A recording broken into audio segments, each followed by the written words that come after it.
guys, we're going to be doing an experiment! And it's going to show what happens if you're the light and salt and you're different to everyone else in the world. So here's how you do it.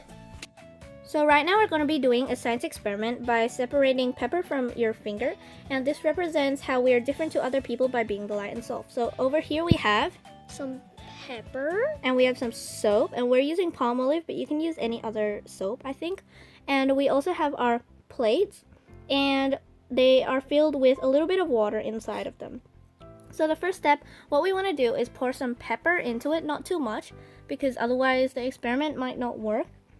And the pepper represents all the people in the world, and we're going to mix it in so that it's thoroughly mixed and even. And as you can see, our water is dirty and it's not pure anymore.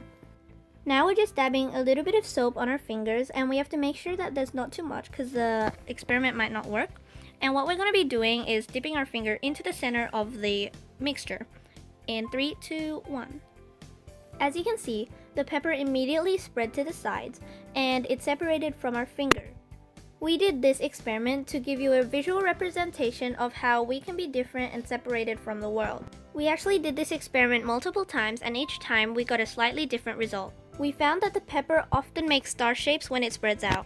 Here are the results from all our different attempts.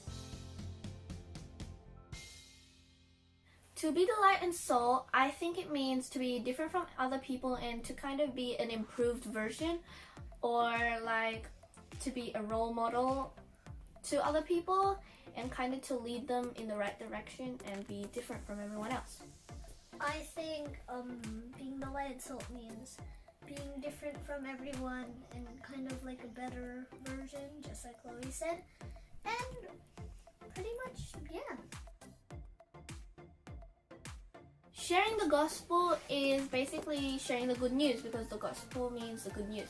And it means telling people about God. And I think the way I share the gospel to people is, to my friends especially, if I feel is needed, I kind of hint at some points and say some little things that I believe in. And yeah, I usually teach them a little something sometimes.